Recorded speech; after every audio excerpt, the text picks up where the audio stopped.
ஒரு அரசனும் அமைச்சரும் ஒரு நாள் ரொம்ப சாவகாசமாக பேசிக்கிட்டு இருந்தாங்களாம். அரசன் அமைச்சரை பார்த்து ஒரு கேள்வி கேட்டிருக்கார். ஏங்க அமைச்சரே, ஆசை இல்லாத ஒரு மனுஷனால் இருக்க முடியுமா அப்படின்னு. ஏன் முடியாது, துறவி அப்படிங்கிறவங்கெல்லாம் அப்படிப்பட்டவங்க தானே அப்படின்னாராம் அமைச்சர். அவங்கெல்லாம் உண்மையிலேயே ஆசையை விட்டவங்க தானா அப்படின்னு கேட்டாராம் ராஜா. அப்படி தான் இருக்கணும் அப்படின்னாராம் அமைச்சர். அப்படின்னா ஆசையே இல்லாத ஒரு உண்மையான துறவியை நான் பார்க்கணுமேன்னார். அது என்ன பிரமாதம், அதுக்கு நான் ஏற்பாடு பண்ணுறேன் அப்படின்னு விட்டார் இவர். சொல்லிவிட்டு உடனே புறப்பட்டு போனார். அங்கே இங்கே தேடினார். அப்புறம் தான் அவருக்கு புரிஞ்சுது உண்மை துறவியை கண்டுபிடிக்கிறது எவ்வளவு கஷ்டமான காரியம்னு. இருந்தாலும் ராஜா கிட்ட சொல்லியாச்சே உண்மை துறவியை காட்டுறேன்னு. இப்போ என்ன பண்ணுறது? ராஜா கிட்ட சொன்னபடி நடக்கலைன்னா அவருக்கு கோபம் வந்துடும். அமைச்சர் ஒரு யோசனை பண்ணார். அவருக்கு ஒரு வழி தெரிஞ்சுது. அதுதான் சரின்னு முடிவு பண்ணார். அதாவது அந்த ஊரில் அவருக்கு தெரிஞ்ச நாடக நடிகர் ஒருத்தர் இருக்கிறார், நல்லா நடிப்பார். அவரை போய் பார்த்தார். இதை பாருப்பா, எனக்காக நீ ஒரு காரியம் செய்யணும்னார். என்னன்னு கேட்டார் அவர். நீ ஒரு துறவி மாதிரி கொஞ்சம் நேரத்துக்கு நடிக்கணும். ராஜா உன்னை பார்த்துட்டு போகிற வரைக்கும் நடி, அது போதும். அதுக்காக உனக்கு 10,000 ரூபா தரேன் அப்படின்னார். அவர் எந்த காலத்தில் இவ்வளவு பணத்தை மொத்தமாக பார்த்துருக்கார். அதனால் உடனே சரின்னு ஒத்துக்கிட்டார். அமைச்சர் அரண்மனைக்கு திரும்பி வந்தார். என்ன அமைச்சரே, இன்னுமா ஒரு உண்மையான துறவி கிடைக்கலன்னார். உண்மையான துறவி ஒருத்தரை இப்போ தான் கொஞ்ச நேரத்துக்கு முன்னாடி பார்த்து பேசிவிட்டு வர்றேன். அவர் நம்ம ஊருக்கு வெளியில் குளத்தங்கரையில் உள்ள ஒரு ஆலமரத்துக்கு அடியில் உட்காந்துருக்கிறார் அப்படின்னார் இவர். அப்படின்னா உடனே புறப்படுங்க அப்படின்னார் ராஜா. பரிவாரங்களோடு புறப்பட்டார். அங்கே அந்த மரத்தடியில் அந்த ஆள் வேஷம் போட்டுக்கிட்டு துறவி மாதிரி உட்காந்துருக்கிறான். ராஜா நேராக போனார். அந்த துறவி காலில் பொத்துன்னு விழுந்து வணங்கினார். உடனே ராணியும் அவர் காலில் விழுந்தாங்க. அடுத்தபடியாக அமைச்சர் விழுந்தார். அவருக்கு தெரியும் இது நம்ம ஆள் தான்னு. இருந்தாலும் என்ன பண்ணுறது, நேரம். அப்புறம் பரிவாரங்கள்லாம் துறவி காலில் விழுந்து ஆசீர்வாதம் வாங்கிட்டாங்க. ராஜா அப்புறமா தங்கத்தட்டில் பொன்னையும் பொருளையும் வச்சு அந்த துறவிக்கிட்ட ரொம்ப பணிவாக நீட்டுறார். தாங்கள் தயவு பண்ணி இதை ஏற்றுக்கணும் அப்படின்னு வேண்டிக்கிட்டார். அந்த துறவி பற்றில்லாமல் அதை பார்த்தார். எல்லாத்தையும் திறந்துவிட்ட எனக்கு இதெல்லாம் எதுக்காக அப்படின்னு சொல்லி அதை மறுத்துட்டாராம். ஆஹா, உண்மையான துறவியை பார்த்துட்டோம் அப்படிங்கிற ஆனந்தம் அரசருக்கு. ரொம்ப நிம்மதியாக திருப்தியாக திரும்பி வந்தார் அரண்மனைக்கு. அதுக்கப்புறம் அமைச்சர் யாருக்கும் தெரியாமல் அந்த துறவிகிட்ட ஓடினார். சொன்ன பிரகாரம் பணத்தை நீட்டினார். இந்தாப்பா, நான் உங்ககிட்ட சொன்னபடி 10,000 ரூபா பணம் எடுத்துக்கோ அப்படின்னார். அந்த ஆள் ராஜா கிட்ட சொன்னது மாதிரியே எல்லாத்தையும் திறந்துவிட்ட எனக்கு இதெல்லாம் எதுக்காக வேணாம் அப்படின்னு விட்டாராம். நடித்த வரைக்கும் போதும்ப்பா, இனிமேல் இந்த நாடக வசனம்லாம் வேணாம், வேஷத்தை கலைச்சிரு, பணத்தை வாங்கிக்கோன்னார். இல்லைங்க, இது வேஷம் இல்லை, இது வசனமும் இல்லை, இது உண்மை. கொஞ்ச நேரம் துறவி மாதிரி நடித்ததுக்கே இந்த தேசத்து ராஜா, ராணி, அமைச்சர், பரிவாரங்கள் எல்லாம் என் காலில் விழுந்து வணங்குறாங்க. அப்படின்னா உண்மையான துறவியாக இருக்கிறது எவ்வளவு பெருமையான விஷயம். நான் உண்மையான துறவியாக ஆக போகிறேன், அப்படி முடிவும் பண்ணிட்டேன் அப்படின்னார் அந்த நடிகர். வேஷம் கூட எப்படிப்பட்ட விளைவுகளை உண்டு பண்ணுது பார்த்தீங்களா. நம்மால் ஒருத்தன் ரொம்ப வசதியாக தான் இருந்தான். ஒரு நாள் அவன் சொத்து பூரா திருட்டு போயிட்டுது. அதுக்கப்புறம் இவன் துறவி மாதிரி ஆகிட்டான். ஊர் ஊராக சுற்றினான். ஒரு குருநாதரை தேடி கண்டுபிடிச்சான். அவர்கிட்ட சீடனாக சேர்ந்துக்கிட்டான். அவனை பார்த்து ஒருத்தர் கேட்டார், நீ உண்மையான சீடன் தானான்னு. இல்லைங்க, சீடன் மாதிரி நடிச்சுக்கிட்டு இருக்கிறேன் அப்படின்னா. அது குரு துரோகம் இல்லையா அப்படின்னு கேட்டார் அவர். இல்லைங்க, நான் பண்ணது குரு துரோகம் இல்லை, என் குரு பண்ணது தான் துரோகம். என்னுடைய பணத்தை கொள்ளையடித்தது இவர் தான். அதை எங்கே வச்சுருக்காருன்னு கண்டுபிடிக்கிறதுக்காக தான் இவர்கிட்ட சீடனாக சேர்ந்துருக்கிறேன் அப்படின்னா. ஒருத்தர் மனசில் நிம்மதி இல்லாமல் உட்காந்துருந்தார். என்ன சார் விஷயம் அப்படின்னு விசாரித்தேன். அகலக்கால் வச்சுட்டேன், அதுதான் அவதிப்படுறேன்னார். விவரமாக சொல்லுங்கன்னேன். வீடு கட்டணும்னு ஆரம்பித்தேன், வேலை பாதியிலேயே நிற்கிது, கையில் பணம் இல்லை அப்படின்னார். இது மாதிரி ஆசாமிகள் பல பேரை நீங்கள் பார்த்துருக்கலாம். இவங்கெல்லாம் சுலபமாக மன அழுத்தத்துக்கு ஆளாயிடுறாங்க. மன உளைச்சல், அதாவது ஸ்ட்ரெஸ் அப்படின்னு சொல்கிறோமே, அதுக்கு அடிப்படையான சில காரணங்கள் உண்டு. அதாவது மிகையாக திட்டமிடுதல் அப்படிங்கிறதும் ஒரு முக்கியமான காரணம். நடைமுறை சாத்தியம் என்னங்கிறத மனசில் வச்சுக்கிட்டு எந்த திட்டத்தையும் தீட்டணும், அப்போ தான் அது சரியாக வரும். ரெண்டாவது காரணம் என்ன தெரியுமா? ஒரே நேரத்தில் பல்வேறு செயல்களில் ஈடுபடுறது. தொலைபேசியில் பேசிக்கிட்டே கையில் இருக்கிற கடிதத்தை படிச்சுக்கிட்டே எதிரில் உட்காந்துக்கிட்டு இருக்கிறவருக்கும் அப்பப்போ பதில் சொல்லிக்கிட்டு மனசில் பல்வேறு சிந்தனைகளை அப்படியே ஓட விட்டுக்கிட்டு இருக்கிறது. இதுவும் மன அழுத்தத்தை உண்டாக்குது. மூணாவது காரணம், எதிலேயும் வெற்றி மட்டும் எதிர்பார்க்குற ஒருதலைப்பட்சமான ஆர்வம். நாம் தொட்டதெல்லாம் வெற்றியாகவே முடியணும் அப்படின்னு எதிர்பார்க்குறவங்க ஏதாவது ஒன்றில் தோல்வியை கண்டால் தோண்டு போயிடுறாங்க. எப்படியும் முடியலாம்ங்கிற எண்ணம் ஏற்கனவே நமக்குள்ளே இருந்துட்டுதுன்னா அந்த அவஸ்தை வராது. அதனால் அதுவும் நம்ம வளர்த்து கொள்ள வேண்டிய ஒரு குணம். மன உளைச்சல் ஏற்படுறதுக்கு இன்னொரு காரணம், எதையும் வேகமாக செஞ்சுடணும் அப்படிங்கிற துடிப்பு. அந்த துடிப்பே மனசை அழுத்த ஆரம்பிச்சிடும். எந்த ஒரு காரியத்திலையும் தாமதமோ இடையூறோ ஏற்பட்டால் அதை பொறுத்துக்கிற மனப்போக்கம் வேணும். அது இல்லாதவங்க அழுத்தத்துக்கு ஆளாயிடுறாங்க. சில பேர் வேலைன்னு எந்த நேரம் பார்த்தாலும் வேலையே கதின்னு கிடப்பாங்க. பொழுதுபோக்குக்கோ உடற்பயிற்சிக்கோ குடும்பத்தில் உள்ளவங்க அல்லது நண்பர்கள் கூட கலந்துரையாடவோ கொஞ்சம் கூட நேரம் ஒதுக்க மாட்டாங்க. இந்த சுபாவம் மன அழுத்தத்தை உண்டு பண்ணும். இதையெல்லாம் புரிஞ்சுக்கிட்டு அதிலிருந்து விடுபடுறது எப்படின்னு யோசிக்கணும். வல்லுநர்கள் இது தொடர்பாக சில யோசனைகளை சொல்லி வச்சுருக்கிறாங்க. அது என்னென்னா, வாழ்க்கைங்கிறது பிரச்சனைகளால் பின்னப்பட்ட ஒன்று. அது எப்போவுமே முடிவடையாத ஒரு தொடர்கதை அப்படிங்கிறத முதல்ல நாம் புரிஞ்சுக்கணும். ஒரே நேரத்தில் ஒரு காரியத்தில் மட்டுமே நாம் கவனம் செலுத்தணும். அடுத்தவங்க காரியத்தில் தலையிடக்கூடாது. எதையும் பேச ஆரம்பிக்கிறதுக்கு முன்னாடி நம்மை நாமே கேட்டுக்க வேண்டிய கேள்வி 2.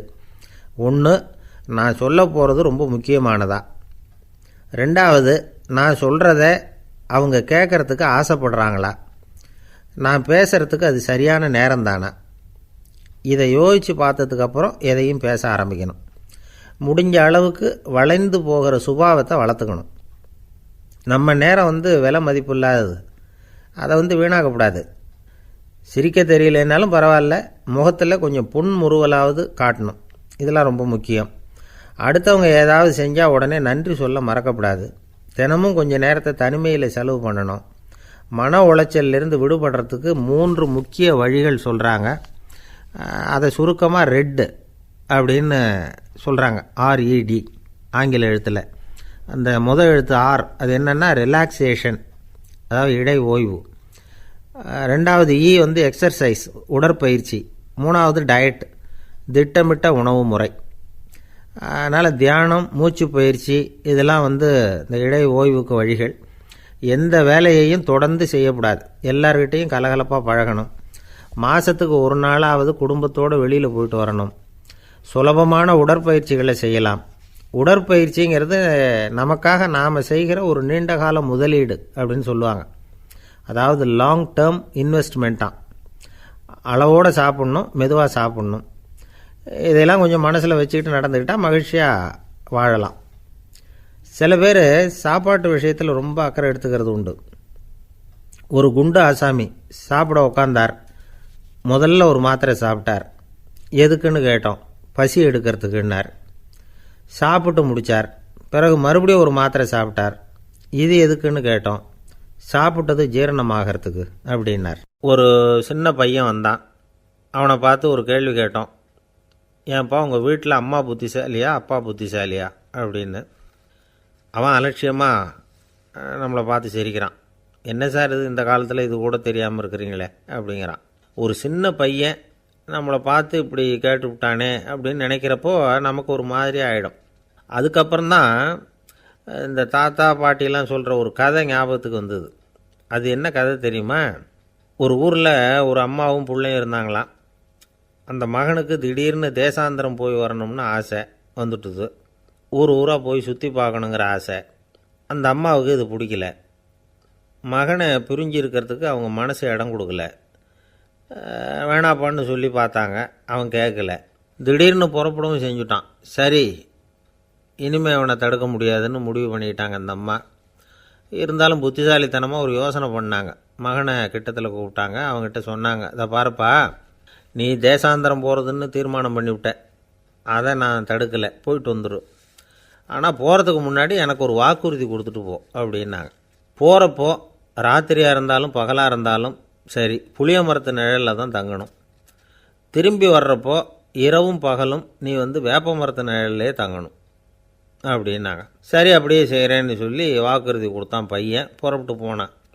போகிற வழியில் புளிய மரத்து நிழல்லே தங்கினான், தூங்கினான். அப்படி போய்கிட்டே இருந்தான். 7வது நாள் அவன் உடம்பு சுகம் இல்லாமல் போயிட்டுது. ரொம்பவும் பலவீனமாயிட்டான். இனிமேல் நடக்க முடியாதுங்கிற நிலைமை வந்துட்டுது. யோசித்து பார்த்தான். சரி, இதுக்கு மேலே போக வேண்டாம் அப்படின்னு முடிவு பண்ணிவிட்டு திரும்பி வர ஆரம்பிச்சிட்டான். திரும்பி வர்றப்போ வழியில் வேப்ப மரத்து நிழலையே தங்கி தங்கி வந்தான். நாளுக்கு நாள் உடம்பு சரியாக வந்துட்டுது. 7ஆவது நாள் வீட்டுக்கு சேர்றான். உடம்பு பழையபடியே கலகலப்பாயிட்டுது. பூரண சுகம். தேசாந்திரம் போன பையன் திரும்பி வந்துட்டானே அப்படின்னு அந்த அம்மா ஆச்சரியப்படலை. ஏன்னா அவங்களுக்கு தெரியும் இப்படி ஆகும்னு. பையன் சீக்கிரமாக திரும்பி வரணுங்கிறதுக்காகத்தான் அவங்க அந்த யோசனையை சொன்னாங்க. என்ன விஷயங்கிறதையும் அவங்களே சொன்னாங்க. மகனே, புளிய மரத்து நிழல் உடம்புக்கு உஷ்ணத்தை கொடுக்கும், சீக்கம் உண்டாக்கும். அதனால் நீ தொடர்ந்து புளிய மரத்து நிழலில் தங்கினாவே நோய்க்கு ஆளாயிட்ட. அதனால் பயணத்தை முடிச்சுக்கிட்டு திரும்பி வரணுங்கிற முடிவுக்கு வந்துட்ட. திரும்பி வர்றப்போ நீ தங்கினது வேப்ப மரத்து நிழல். அது உடம்புக்கு குளிர்ச்சியை தரக்கூடியது, நோயை தீர்க்கக்கூடியது. அதனால் சுகமாக வீட்டுக்கு சேர்ந்துட்ட. உன்னோட தேசாந்திர பயணத்தை தடுக்கிறதுக்காக தான் இப்படி பண்ணினேன் அப்படின்னாங்களாம் அந்த அம்மா. பார்த்தீங்களா அம்மாவோட புத்திசாலித்தனத்தை? அப்பாவாக இருந்தால் இப்படியா பண்ணுவார்? ஒரு அப்பா பையன்கிட்ட 10 ரூபா கொடுத்து இதை எடுத்துக்கிட்டு அடுத்த ஊருக்கு போய் அங்கே இருக்கிற மாமா கிட்ட இதை கொடுத்துட்டு வாடா, வழியில் எங்கேயாவது மரத்தடியில் படுத்து தூங்கி விடாதே அப்படின்னு எச்சரிக்கை பண்ணி அனுப்புனாராம். பையனுக்கு எச்சரிக்கையாக வாழறது எப்படிங்கிறத கற்றுக் கொடுக்கறதுக்காக இப்படி பண்ணார். அவன் பணத்தை வாங்கிக்கிட்டு போனான். அப்பா சொன்னதை மறந்துட்டு ஒரு மரத்தடியில் படுத்து தூங்கிட்டான். அவனுக்கு தெரியாமல் அவன் பின்னாடியே போன அப்பா அவன் கையில் இருந்த அந்த 10 ரூபாயை நைஸாக எடுத்துகிட்டு வந்துட்டார். அவன் பையில் தானே வச்சுருந்தான், அது தெரியாமல் எடுத்துகிட்டு வந்துட்டார். அவன் தூங்கிக்கிட்டு இருக்கான். எடுத்துகிட்டு ஒரு மறுபடியும் வீட்டுக்கு வந்துட்டார். பையன் முழிச்சுக்கிட்டு பையை தடவி பார்க்குறான், பணத்தை காணும். அழுதுகிட்டே திரும்பி வந்தான். அப்பா கிட்ட விஷயத்த சொன்னான். அப்பா சிரிச்சுக்கிட்டே சொன்னார், அதுக்கு தான்ப்பா ஆரம்பத்திலேயே எச்சரிக்கை பண்ணினேன், இனிமேலாவது நீ ஜாக்கிரதையாக இருக்கணும் அப்படிங்கிறதுக்காக தான் இப்படி பண்ணினேன். அந்த பணம் எங்கேயும் போயிடலை, நான் தான் அதை உனக்கு தெரியாமல் எடுத்து வச்சிருக்கிறேன். இதோ பாரு அப்படின்னு சொல்லிட்டு சைடு பாக்கெட்டில் கையை விட்டா அது ஓட்டையாக இருக்குது. அதை எவனோ ஏற்கனவே கத்திரிச்சு எடுத்துகிட்டு போட்டான். இப்போ அப்பா முகத்தில் அசடு வழிஞ்சுதான். ஒருத்தர் ரொம்ப அவசரமாக வந்தார். சார், மனுஷன் நிம்மதியாக இருக்கிறதுக்கு என்ன வழின்னு கேட்டார். சீக்கிரமாக ஒரு கல்யாணத்தை பண்ணிங்க, எல்லாம் சரியாக போடும் அப்படின்னோம். அவர் ஒரு மாதிரியாக பார்த்தார். ஏற்கனவே எனக்கு கல்யாணம் ஆகிட்டுது சார், அதனால தானே நிம்மதியாக இருக்கிறதுக்கு வழி கேட்குறேன் அப்படின்னார். சரி, இவர் ஒரு மாதிரியான கேஸ் அப்படின்னு நினச்சிக்கிட்டு நம்மக்கிட்ட இருந்த ஒரு சின்ன புத்தகத்தை அவர்கிட்ட தூக்கி கொடுத்தோம். இதை படித்து பாருங்கன்னு.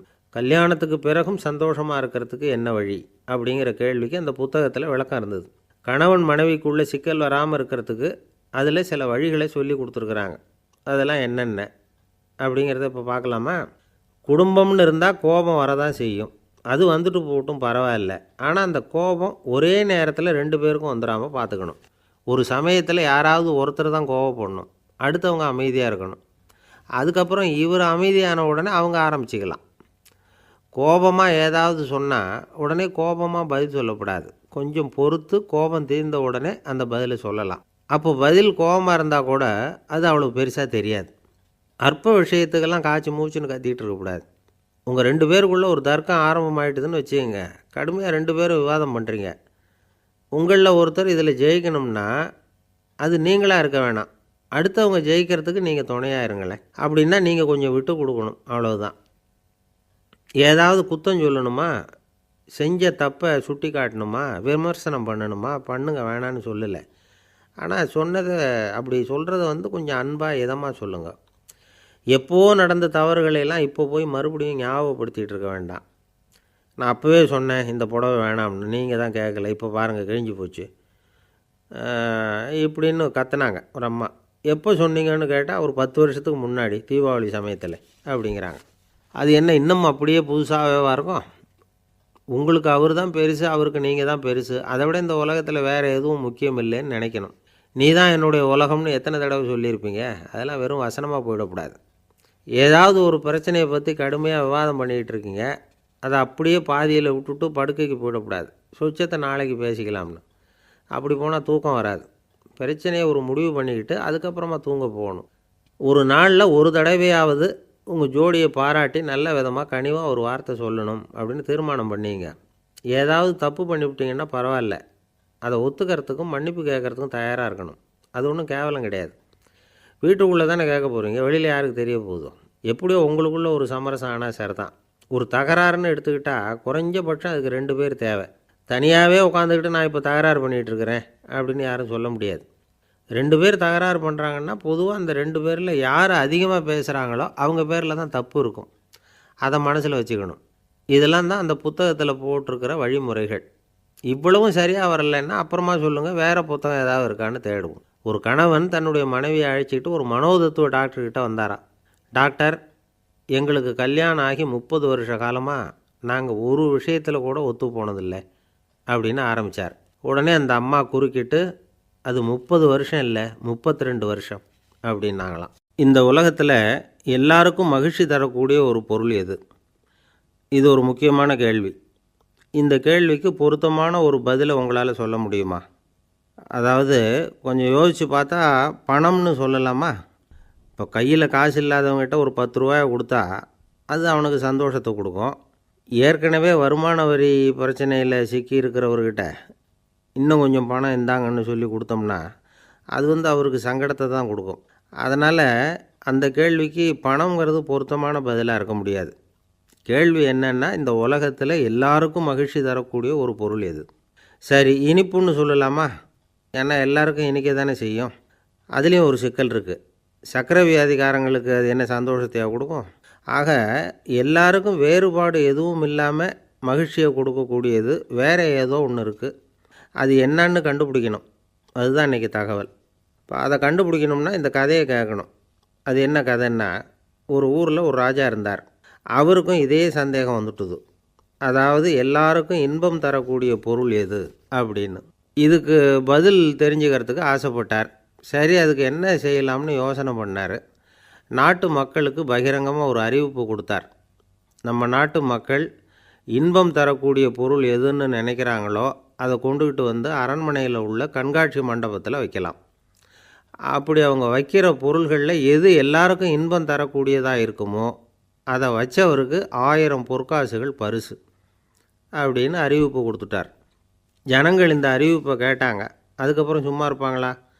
1000 பொற்காசுன்னா சும்மாவா?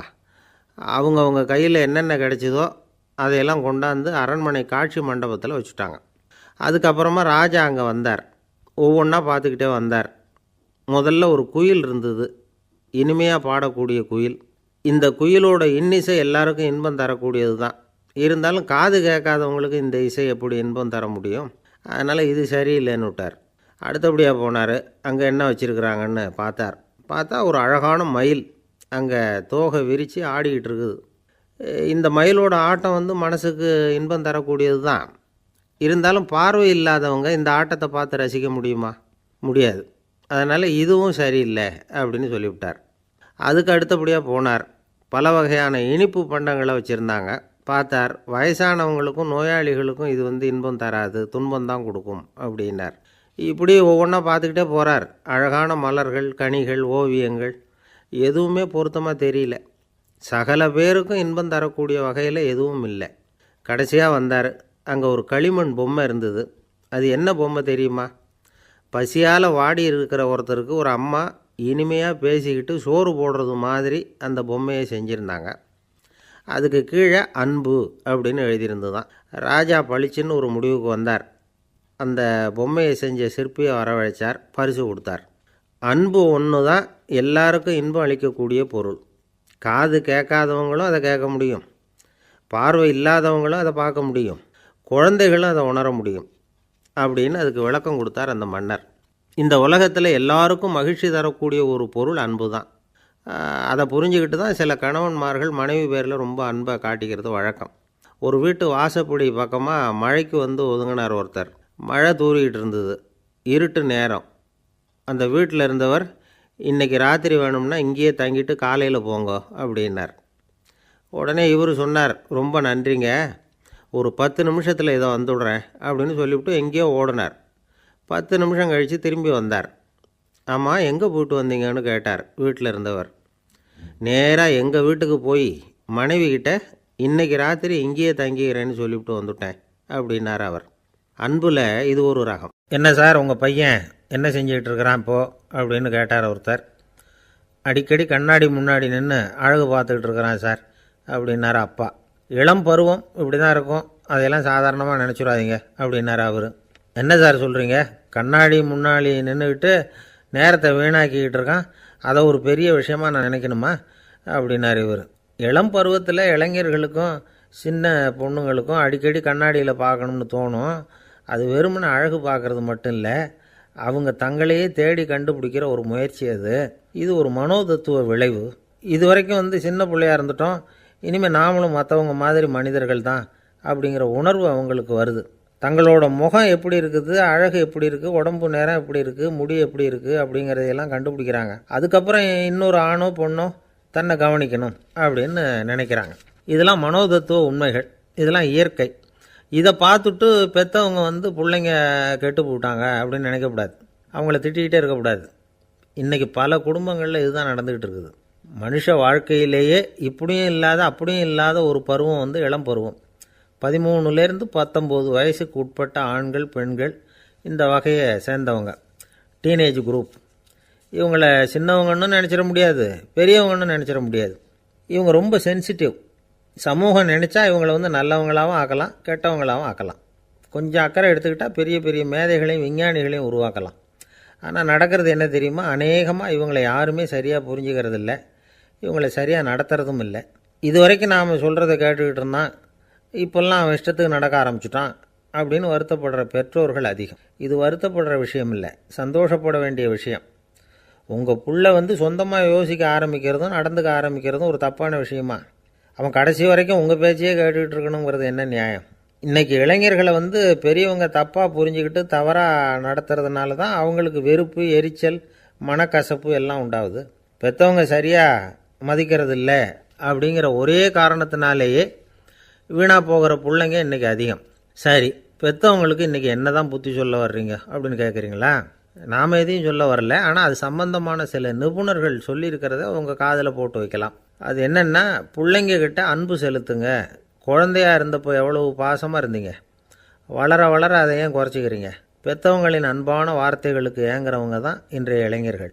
அவங்க எதை சொன்னாலும் அதை அக்கறையாக காது கொடுத்து கேளுங்க, அலட்சியப்படுத்தாதீங்க. அவங்க விரும்புகிறது உங்கள்கிட்டேருந்து ஒரு மதிப்பு, மரியாதை, அங்கீகாரம், இவ்வளவுதான். அவங்க அவங்களாவே முடிவுகள் எடுக்கட்டும், அதுக்கு நீங்கள் உதவியாக இருங்க, அது போதும். மற்றவங்க முன்னாடி, முக்கியமாக அவங்க நண்பர்கள் முன்னாடி அவங்கள பற்றி மட்டமாக பேசாதீங்க. அவங்கக்கிட்ட பொய் சொல்லக்கூடாது. நீங்கள் சொன்னது பொய்ன்னு தெரிஞ்சு போச்சுன்னா உங்கள் பேரில் அவங்களுக்கு இருக்கிற மதிப்பு போயிடும், நம்பிக்கை போயிடும். அவங்களுக்கு முன்னாடி நீங்கள் சண்டை போடக்கூடாது. உங்கள் பிள்ளைய எப்பவும் இன்னொரு பிள்ளையோட ஒப்பிட்டு பேசுகிற வேலையே வேணாம். கூட பிறந்த மற்றவங்களோட கூட ஒப்பிடக்கூடாது. இப்படி செஞ்சால் அவன் உங்ககிட்டையும் பிரியமாக இருக்க மாட்டான், அவங்ககிட்டையும் பிரியமாக இருக்க மாட்டான். புள்ள எங்கே போகிறான், என்ன பண்ணுறான் அப்படின்னுலாம் துப்பறிஞ்சிக்கிட்டு இருக்கக்கூடாது. இளைஞர்கள் தனிமையை விரும்புகிறவங்க. அவங்கள பெட்டியில் வச்சு மூடி பாதுகாக்கணும்னு நினைக்கக்கூடாது. அவங்கள எப்படி பாதுகாக்கிறது அப்படிங்கிறது அவங்களுக்கே தெரியும். உங்கள் புள்ள எப்படி நடந்துக்கணும்னு நீங்கள் எதிர்பார்க்குறீங்களோ அது மாதிரி நீங்கள் நடந்து காட்டுங்க, அது போதும். ஒரு வீட்டில் அப்பாவும் அம்மாவும் பேசிக்கிட்டு இருக்கிறாங்க. என்னங்க, நம்ம பொண்ணு பெரியவளாயிட்டா, அடிக்கடி கண்ணாடி முன்னாடி போய் நின்றுக்கிட்டு இருக்கிறா, சீக்கிரமாக ஒரு பையனை பார்த்து கல்யாணத்தை முடிக்காமல் இப்படி மசன்னு கல் மாதிரி உட்காந்துருக்குறீங்களே அப்படின்னு சத்தம் போட்டாங்க அந்த அம்மா. அவசரப்படாத, பார்க்குறதுக்கு கண்ணுக்கு அழகாக லட்சணமாக புத்திசாலியாக ஒரு பையன் கிடைக்க வேணாமா, அதுதான் பார்த்துக்கிட்டு இருக்கிறேன் அப்படின்னார் அப்பா. இதுக்கு அந்த அம்மா சொல்கிறாங்க, எங்கள் அப்பா இப்படியெல்லாம் நினச்சிக்கிட்டு இருந்திருந்தா எனக்கு கல்யாணமே ஆயிருக்காது தெரியுமா அப்படின்னாங்களாம். ஒரு ஆஃபீஸில் வேலை பார்க்குற ஒருத்தர் ஏதோ தப்பு பண்ணிவிட்டார். உடனே மேல் அதிகாரி அவரை கூப்பிட்டு அனுப்புனார். நீ செஞ்சது தப்புன்னார் கோபமாக. இது ஒரு ரகம். சில அதிகாரிகள் இப்படி நீங்கள் செஞ்சது தப்புன்னு சொல்கிறதில்ல, நீங்கள் செஞ்சது சரி அப்படின்னு சொல்கிறதில்ல. எப்படி சொல்லுவாங்கன்னா, நீங்கள் செஞ்சது சரியில்லைன்னு நான் நினைக்கிறேன் அப்படின்னு சொல்லுவாங்களாம். அதாவது சில பேர் நீங்கள் செஞ்சது தப்புங்கிறாங்க, அதையே மாற்றி சொல்கிறாரு இவர், நீங்கள் செஞ்சது சரியில்லைன்னு நினைக்கிறேன். இது ரெண்டும் அர்த்தம் ஒன்று தான், இருந்தாலும் வார்த்தைகள் வித்தியாசம். நிர்வாக திறமை இல்லாத ஒரு அதிகாரி யூ ஆர் ராங் அப்படின்னு சொல்லுவாராம். நிர்வாக திறமை உள்ள அதிகாரியாக இருந்தால் அதையே கொஞ்சம் மாற்றி I think you are not correct அப்படிம்பாரான். இதுதான் வித்தியாசம். இருந்தாலும் வார்த்தைகளை உபயோகப்படுத்துகிற விதத்தை வச்சு தான் வேலை நல்லா நடக்கிறதும் நடக்காததும் இருக்குது. விவரம் தெரிஞ்சவங்க என்ன சொல்கிறாங்க தெரியுமா? Be a leader not a boss அப்படிங்கிறாங்க. ஒரு லீடராக பாஸாக இருக்காதே அப்படிங்கிறாங்க. சரி, அப்படின்னா லீடருக்கும் பாஸுக்கும் வித்தியாசம் உண்டா அப்படின்னு கேட்டால் இருக்குன்னு சொல்கிறாங்க. லீடருங்கிறவர் வேறு, பாஸுங்கிறவர் வேறு. ஒரு லீடர் எப்படி நடந்துக்குவார், ஒரு பாஸ் எப்படி நடந்துக்குவார், இதை முதல்ல நாம் தெரிஞ்சுக்கணும். அவங்க எப்படி நடந்துக்குவாங்க அப்படிங்கிறதுக்கு சில விவரங்கள் இருக்குது. அதை கேட்டோம்னா நாம் புரிஞ்சுக்கலாம் அதை. அதாவது பாஸுங்கிறவர் விரட்டிக்கிட்டே இருப்பார், லீடருங்கிறவர் ஊக்கப்படுத்திக்கிட்டே இருப்பார். நாளைக்கு சாயந்தரத்துக்குள்ளே அந்த வேலையை செஞ்சு முடிக்கலைன்னா தொலைச்சி விடுவோம் தொலைச்சி அப்படிம்பார் அவர். இவர் எப்படி சொல்லுவார்னா, இது வரைக்கும் நீங்கள் செஞ்சுருக்கிற வேலை ரொம்ப அற்புதம் அப்படிம்பார். பாஸுங்கிறவர் அதிகாரத்தை நம்பி செயல்படுறவர், லீடருங்கிறவர் நல்லெண்ணத்தை நம்பி செயல்படுறவர். நம்மக்கிட்ட அதிகாரம் இருக்குது, பவர் இருக்குது, அதனால் காரியத்தை சாதிச்சுடலாம் அப்படின்னு நினைக்கிறவர் அவர். மற்றவங்கக்கிட்ட ஒரு நல்ல அபிப்பிராயத்தை சம்பாதிச்சுக்கிட்டு அது மூலமாக காரியங்களை சாதிக்கிறவர் இவர். பாஸுங்கிறவர் பயத்தை உண்டு பண்ணுவார், லீடருங்கிறவர் அன்பை பரவ செய்வார். அதை செய்யலைன்னா ஆடிட்டில் தகராறாயிடும், இது செய்யலைன்னா இன்க்ரிமெண்ட்டு கட் ஆகிடும், இப்படி ஏதாவது சொல்லி பயமுறுத்திக்கிட்டே இருப்பார் அவர். இவர் அப்படி இல்லை.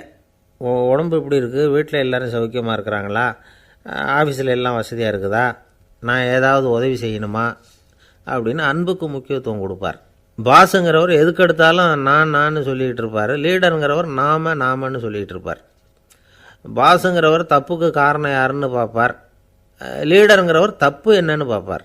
இதுதான் ரெண்டு பேருக்கு வித்தியாசம். The boss shows who is wrong, the leader shows what is wrong அப்படின்னு சொல்லுவாங்க. இந்த காரியம் எப்படி செய்யப்பட்டிருக்கு அப்படின்னு தெரிஞ்சுக்கிறவர் பாஸ். இந்த காரியத்தை எப்படி செய்யணும்னு செஞ்சு காட்டுறவர் லீடர். பாஸுங்கிறவர் பணியாளர்களை திட்டுவார், லீடர் மரியாதைக்குரியவராக நடத்துவார், அதுக்குரியவராக அவர் நடந்துக்குவார். செய்கிற வேலையை ஒரு சுமையாக நினைக்க வைக்கிறவர் பாஸ், செய்கிற வேலையை ஒரு சந்தோஷமாக ஆக்கிறவர் லீடர். ஒரு முதலாளியாக இருக்கிறவர் அல்லது ஒரு நிர்வாகியாக இருக்கிறவர் இது மாதிரியான நுணுக்கங்களையெல்லாம் தெரிஞ்சு வச்சுக்கிறது நல்லது. ஒரு பாஸ் இருக்கார், அவர் ஒரு நாள் ரொம்ப பெருமையாக தன்னோட ஆஃபீஸை பற்றி பேசிக்கிட்டு இருந்தார். எனக்கு கீழே 200 பேர் வேலை செய்கிறாங்க சார், நான் ஒரு கோடு கிழிச்சா அவங்க அதை தாண்டாத அளவுக்கு நான் நடந்துக்கிறேன் சார் அப்படின்னார் அவர். அது எப்படி முடியுது உங்களால் அப்படின்னு கேட்டோம். நான் கோடே கிழிக்கிறதில்ல சார் அப்படின்னார். பந்திக்கு முந்தர ஆசாமிகள் நம்மளில் பல பேர் உண்டு. அப்படி முந்தறதுக்கு கூட முயற்சி பண்ணுறவங்க நிறைய பேர் இருக்கிறாங்க. இதில் என்ன ஒரு விஷயம்னா, பந்திக்கு முந்துறது கூட தப்பு இல்லை.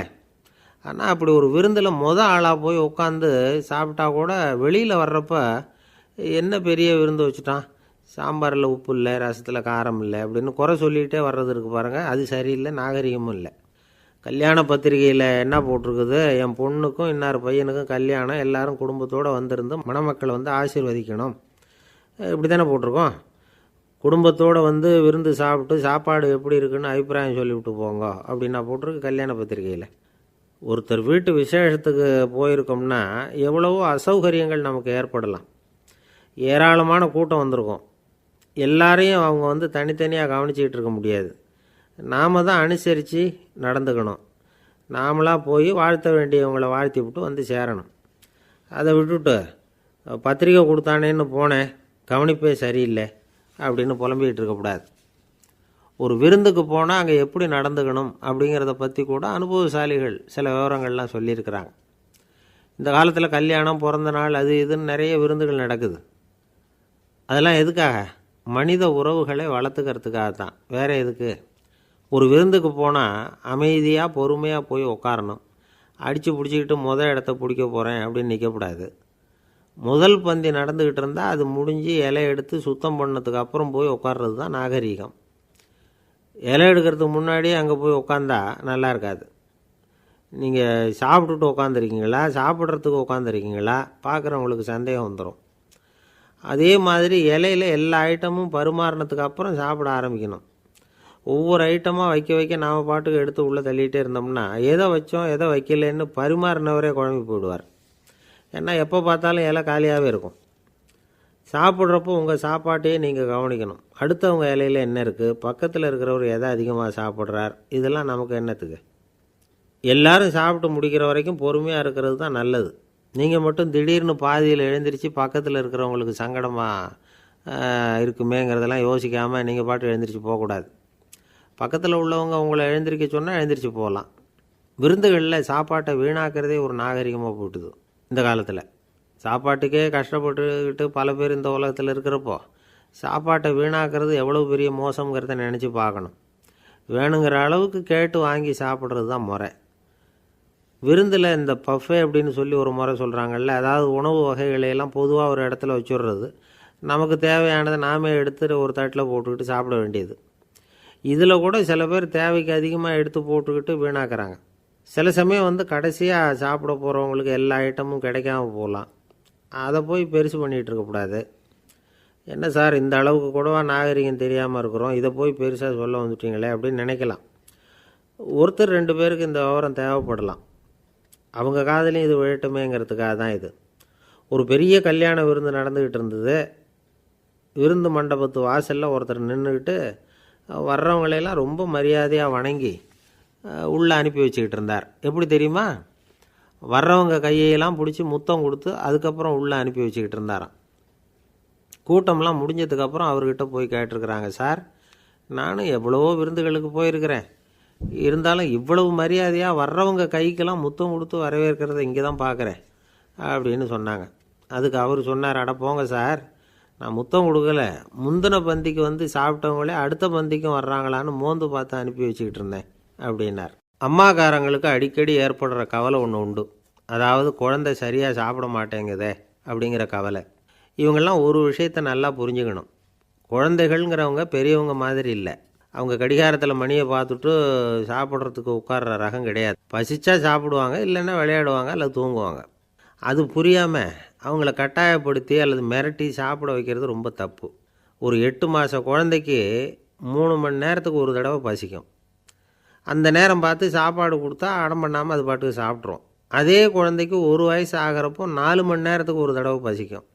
இந்த வயசில் இயற்கையாகவே பசி குறைஞ்சிருக்கும். அது புரியாமல் என் குழந்தை முன்னாடி மாதிரி இப்போ சரியாக சாப்பிட மாட்டேங்கிறான் அப்படின்னு சில பேர் டாக்டர்கிட்ட போய் சொல்லிக்கிட்டு இருப்பாங்க.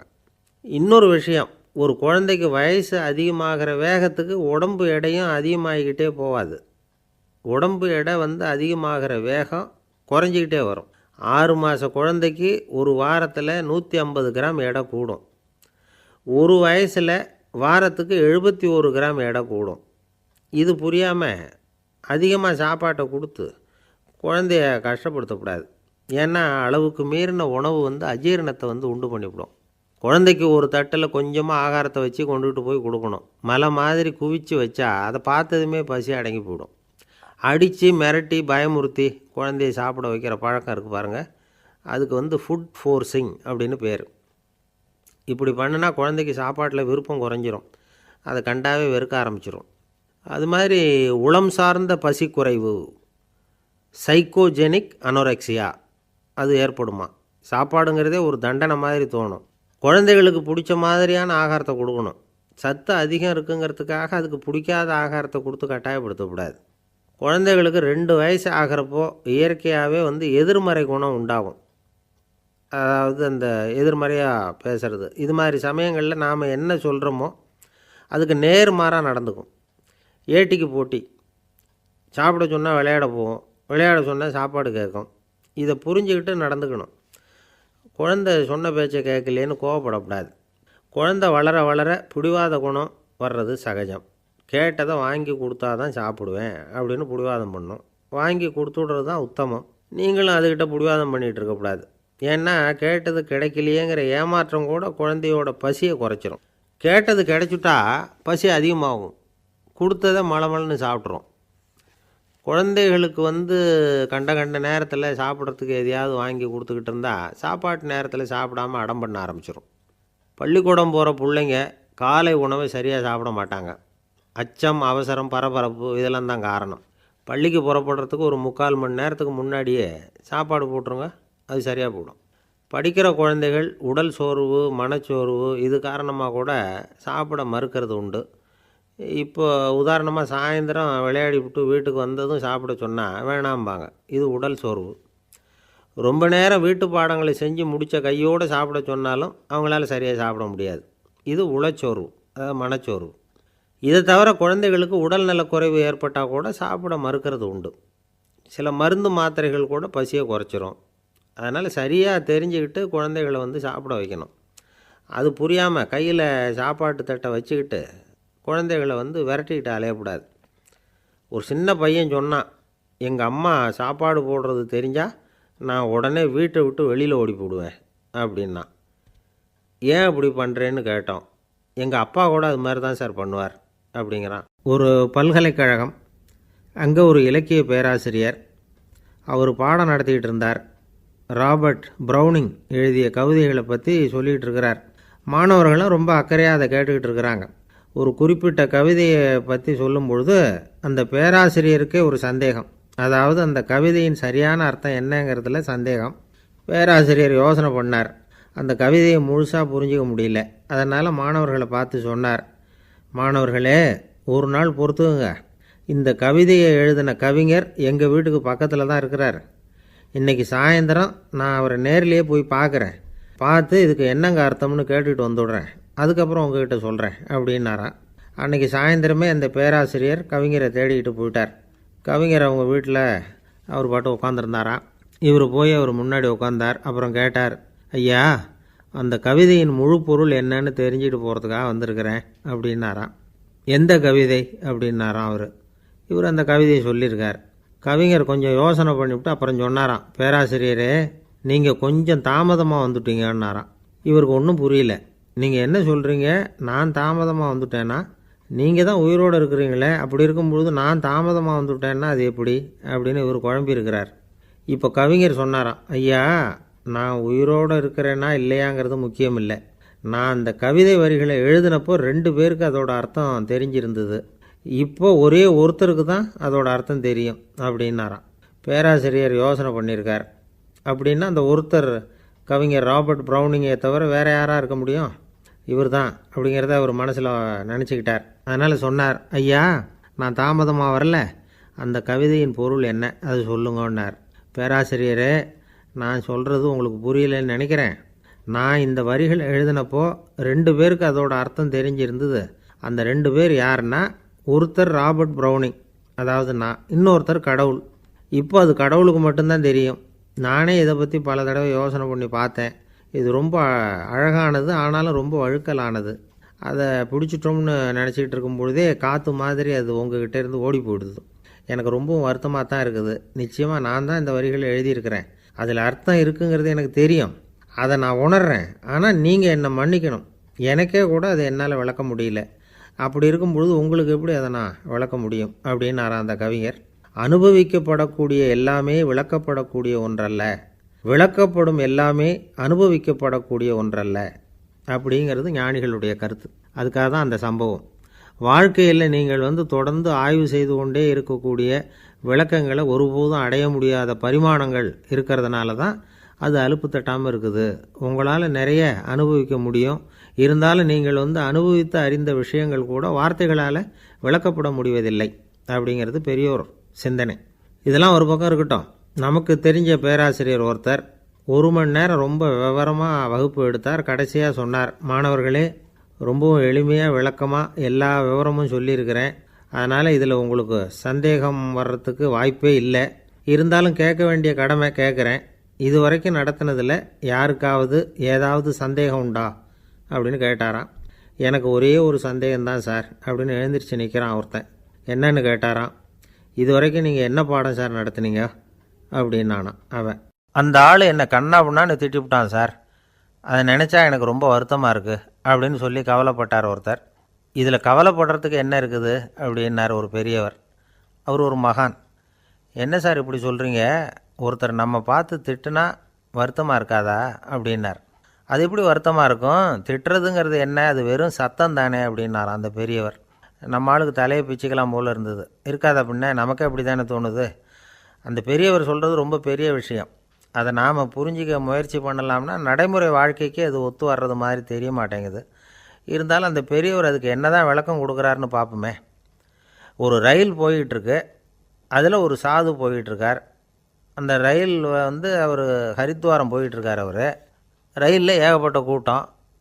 நம்ம ஊர் ரயில் கேட்கவா வேணும்? டிக்கெட் வாங்கிட்டு கொஞ்சம் பேர், வாங்காத கொஞ்சம் பேர். அது என்னத்துக்கு அனாவசியமாக டிக்கெட் அப்படிங்கிற நினப்பில் பாதி பேர். இந்த கூட்டத்துக்கு மத்தியில் அந்த சாதுவும் போயிட்டுருக்கிறார். உட்கார்றதுக்காக இருந்த இடத்துல ஒரு ஆள் படுத்துருக்கிறான். கொஞ்சம் முரட்டு ஆசாமி. அவன் கால் பக்கத்தில் கொஞ்சோண்டு இடம் பாக்கி இருந்தது. அந்த இடத்துல இந்த சாது உட்காந்துருந்தார். மெதுவாக உட்காந்துக்கிட்டார் போய். ஆனால் அந்த ஆள் ராத்திரி பூரா இவரை காலால் உதச்சிக்கிட்டே இருக்கிறான். அது இவருக்கு ரொம்ப அவமானமாக பட்டுது. அதனால் துக்கம் ஏற்பட்டுது. இருந்தாலும் அதை ஒரு மாதிரியாக சகிச்சுக்கிட்டே இவர் வந்து சேர்ந்தார். பொழுது விடிஞ்சுது. அந்த சாது ஹரித்வார் வந்து சேர்ந்தார். அங்கே ஒரு பெரிய ஞானியை சந்தித்தார். ராத்திரி ரயிலில் அந்த ஆள் உதைச்சதையும் அதனால் தனக்கு ஏற்பட்ட துக்கத்தையும் இந்த சாது அந்த ஞானிகிட்ட சொன்னார். சொல்லிவிட்டு, ஏன் சுவாமி, எனக்கு துக்கம் ஏற்பட்டதே அது தப்பா அப்படின்னு கேட்டார். தவறு தான்னார் அந்த ஞானி. உனக்கு இன்னமும் தேக அபிமானம் போகலைங்கிறது தான் அது காட்டுது. அஷ்டாவக்கிரர் என்ன சொல்கிறார் தெரியுமா? உண்மையான ஞானி யாராவது தன்னை வந்தனை செய்தால் அதற்காக சந்தோஷப்பட மாட்டார், யாராவது நிந்தனை செய்தால் அதற்காக வருத்தப்பட மாட்டார் அப்படின்னு சொல்கிறார். நிந்தனைங்கிறது ஒரு ஒலி தான். தேகாபிமானம் இருக்கிற வரைக்கும் இந்த ஒலி நம்மளை வந்து வேதனைப்படுத்தும். நான் தேகம் இல்லை, ஆத்மா அப்படிங்கிற நினைவு இருந்தால் இந்த ஒலி நம்மளை பாதிக்காது. மனு என்ன சொல்கிறார் தெரியுமா? ஒரு சாதகன் பாராட்டுதலை விஷம்னு நினச்சி பயப்படணும், அவமானத்தை அமிர்தம்னு நினச்சி சந்தோஷப்படணுங்கிறார். அவமானப்பட்டால் கவலைப்படாமல் எப்படி இருக்க முடியும் அப்படின்னு தான் நமக்கு தோணும். அதனால தான் நம்மளில் யாரும் இதுக்கு உதாரணமாக யாரையும் காட்ட முடியல. புத்தரையும் கபீரையும் உதாரணமாக காட்டுறாங்க. அவங்களுக்கெல்லாம் அவமானம் ஏற்பட்டப்போ கவலையே படலையாம். புத்தரை வந்து அவமானப்படுத்தணுங்கிறதுக்காக கௌசாம்பி ராணி ஒரு இளம் பெண்ணை கொலை பண்ணி சடலத்தை புத்தர் குடிசைக்கு முன்னாடி போட சொன்னார். போட்டாங்க. புத்தர் தான் அந்த பொண்ணை கெடுத்து கொலை பண்ணிவிட்டாருன்னு எல்லோரும் நினச்சாங்க. ஆனால் புத்தர் இதை பற்றி கவலையே படலை. அப்புறமா உண்மை தெரிஞ்சதும் புத்தர் புகழ் இன்னும் அதிகமாயிட்டுது. ஒரு பெரிய சபையில் ஒரு மோசமான பொண்ணு நுழைஞ்சி தனக்கும் கபீருக்கும் சம்பந்தம் உண்டுன்னு சொன்னான். கபீர் கவலைப்படலை. அவங்க மாதிரியெல்லாம் நாமளும் இருக்க கற்றுக்கணும். நிந்தனை, அபகீர்த்தி, அவமானம் எல்லாம் ஆண்டவன் கொடுக்குற பிரசாதம்னு நினைக்கணும் அப்படின்னு சொல்கிறார் அந்த ஞானி. இதை கேட்ட இந்த காலத்து ஆசாமி ஒருத்தர், நான் கூட அப்படி தான் சார், யாராவது அவமானப்படுத்தினா கவலைப்பட மாட்டேன். நேற்று கூட ஒருத்தர் என்ன பலார்னு அரைஞ்சுட்டார், நான் கொஞ்சம் கூட கவலைப்படலை, பேசாமல் வந்துட்டேன்னார். ஏன் அப்படி வந்துட்டீங்க அப்படின்னு. அவர் அரைஞ்சதுலேயும் ஒரு அர்த்தம் இருந்தது, அதனால தான் அப்படி வந்துட்டேன்னார். ஏன் அரைஞ்சாருன்னு கேட்டேன். 10 வருஷத்துக்கு முன்னாடி 15 ரூபா அவர்கிட்ட கடன் வாங்கினேன், அதை கேட்டு கேட்டு பார்த்துட்டு கடைசியாக தான் அரைஞ்சார் அப்படின்னார். ஆண்டவனுடைய பிரசாதம் இவருக்கு அடிக்கடி கிடைக்கும் போல இருக்குது. ஒரு ஆள் இருந்தான், நிறைய பணம் சம்பாதிச்சான், ஆனால் செலவு பண்ண மனசு வரல, கருமி. அவன் என்ன பண்ணான், சேர்த்த பணம் பூராவையும் ஒரு மரத்தடியில் புதைச்சி வச்சுருந்தான். வாரத்துக்கு ஒரு தடவை அந்த மரத்தடிக்கு வருவான், புதைச்ச இடத்த ஆவலோடு பார்த்துக்கிட்டு இருப்பான், அதுக்கப்புறம் போயிடுவான். அவ்வளவுதான். ஒரு நாள் ஒரு திருடன் வந்தான். இவன் புதைச்சி வச்சுருந்ததெல்லாம் எடுத்துகிட்டு போட்டான். இது தெரிஞ்சு போச்சு. அந்த கருமி புலம்ப ஆரம்பிச்சிட்டான். இவன் புலம்பலை கேட்டதும் அக்கம் பக்கத்தில் இருந்தவங்கெல்லாம் ஓடி வந்தாங்க. என்ன விஷயம்னு விசாரித்தாங்க. இவன் சொன்னான். ஒரு பெரியவர் கேட்டார், ஏன்ப்பா வாரம் வந்து இந்த இடத்த பார்க்குறதாக சொன்னியே, எப்போவாவது இதில் இருக்கிற பணத்தை எடுத்து செலவு பண்ணியிருக்கியா அப்படின்னு கேட்டார். நான் அப்பப்போ வந்து அதை பார்க்குறது தான் வழக்கம், அதை தொட்டதே இல்லைன்னு அவன். சரி, அப்படின்னா இப்போவும் நீ அதே மாதிரி வாரம் ஒரு தடவை வந்து இந்த இடத்த பார்த்துட்டு போகலாமே அப்படின்னாராம் அந்த பெரியவர். அதுவும் சரிதானே, எவ்வளவு காலமானாலும் அவன் அந்த பணத்தை எடுத்து செலவு பண்ண போகிறதில்ல. அப்படி இருக்கிறப்ப உள்ளே பணம் இருந்தாலும் ஒன்று தான், இல்லாமல் போனாலும் ஒன்று தான். இதிலேருந்து என்ன புரியுதுன்னா, ஒருத்தர்கிட்ட இருக்கிற பணத்தை கொண்டு அவர் பணக்காரரா ஏழையா அப்படின்னு முடிவு செய்கிறது சரியில்லை. அந்த செல்வத்தை அனுபவிக்கிற திறன், பயன்படுத்துகிற திறன், அதை வச்சு தான் அவர் ஏழையா பணக்காரரா அப்படிங்கிறத நிர்ணயம் பண்ணணும். அதுதான் சரி. செலவு பண்ண தெரியாதவன் சேகரம் பண்ணிகிட்டே இருக்கிறதுனால என்ன பிரயோஜனம்? தலைமுடியே இல்லாதவன் தாராளமாக சீப்புகளை வாங்கி சேகரம் பண்ணுறது மாதிரி தானே இது. சில சமயம் செலவு பண்ண நாம் தயாராக இருந்தால் கூட அந்த செல்வம் நமக்கு பயன்படுறதில்ல. அரேபியாவில் ஒரு நகை வியாபாரி விலை உயர்ந்த முத்துக்களை எல்லாம் அவர் வச்சு வியாபாரம் பண்ணிகிட்டு இருந்தார். அவர் ஒரு சமயம் ஒரு பாலைவனம் வழியாக போயிட்டு இருக்கிறார் ஒட்டகத்தில். அப்போது திடீர்னு கடுமையான புயல் வீச ஆரம்பிச்சுட்டுது. திசை தவறி இவர் எங்கேயோ வந்துட்டார். கூட வந்தவங்களையும் காணலை, எங்கே போனாங்களோ தெரியல. இவர் ரொம்ப பயந்து போய் அங்கேயும் எங்கேயுமா அலைஞ்சு திரியிறார். வழியே தெரியல, பசி கடுமையாயிட்டுது. ஒட்டகத்து முதுகில் ஒரு மூட்டை இருந்தது, அதை பிரித்து பார்த்தார். உள்ளே ஏதாவது இருக்கான்னு தேடி பார்க்குறார்.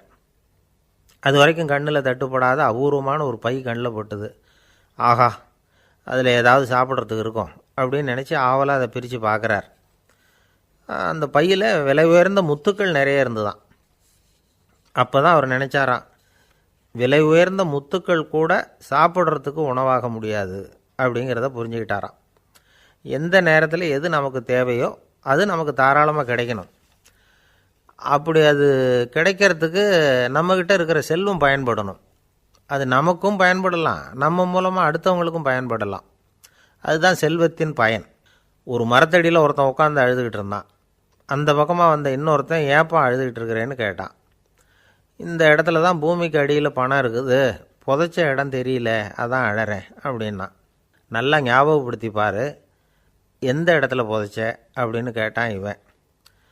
அது எப்படி எனக்கு தெரியும், புதைச்சி வச்சிருக்கிறவன் நான் இல்லையே, எங்கள் எதிர்த்த வீட்டுக்காரன் அப்படின்னானா இவன். அரேபிய நாடு, அங்கே ஒரு ஆட்சி தலைவர், அரேபிய நாட்டு ஆட்சி பொறுப்பை ஏற்றுக்கிட்டவர். அவர் ஆட்சி பொறுப்பை ஏற்றுக்கிட்ட பிறகு ஒரு நாள் ஒரு தெருவில் நடந்து போய்கிட்டு இருந்தார். அவர் தோளில் ஒரு பெரிய துணி மூட்டை, அதை சுமந்துக்கிட்டு கடத்தெருவை நோக்கி அவர் போய்கிட்டு இருக்கிறார்.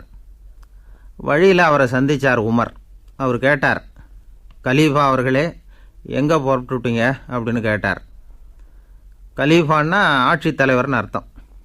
இதுக்கு அவர் சொன்னார், நான் துணி வணிகம் செய்கிறவன், அதனால் துணி வியாபாரம் செய்கிறதுக்காக போயிட்டுருக்கிறேன்னார். நீங்கள் இப்போ இந்த நாட்டுக்கு ஆட்சித்தலைவர், ஆட்சி பொறுப்பில் இருக்கிறீங்க, நீங்கள் வியாபாரம் செய்ய போட்டால் அரசு பணிகளை செய்கிறது யார் அப்படின்னு கேட்டார் அவர். நான் அரசு பணிகளை மட்டுமே செஞ்சுக்கிட்டு இருந்தால் என் குடும்பத்தை காப்பாற்றுறது யார் அப்படின்னு கேட்டார் அவர்.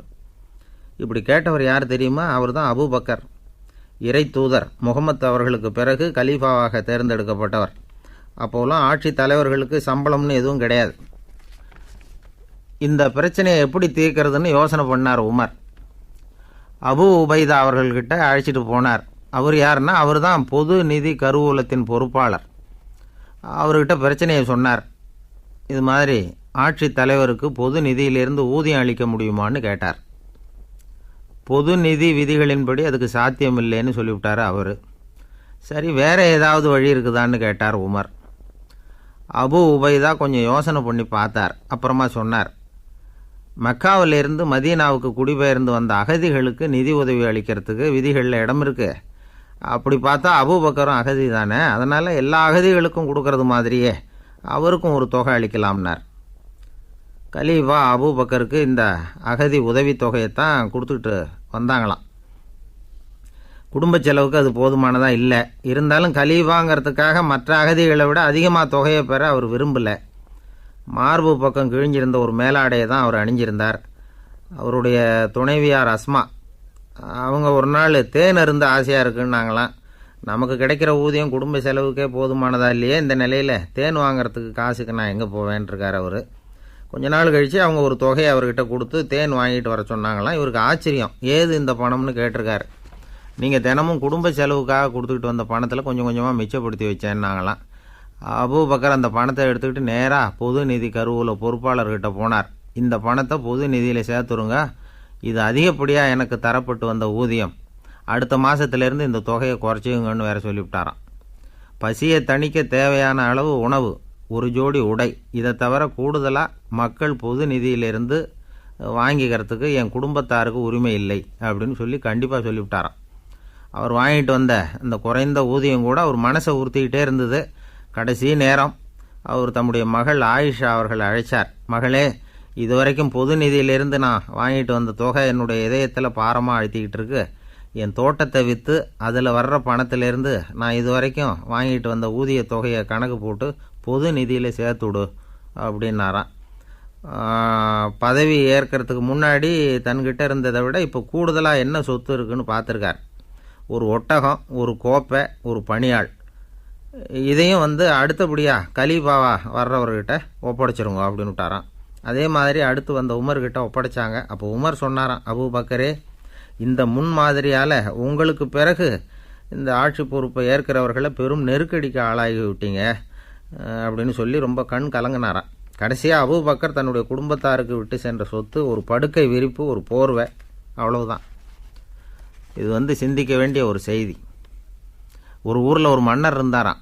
அமைச்சர் அவர்கிட்ட சொன்னாராம், மன்னா, நம்ம ராஜ்யத்தில் இனிமே லஞ்ச ஊழலே இருக்காதுன்னாராம்.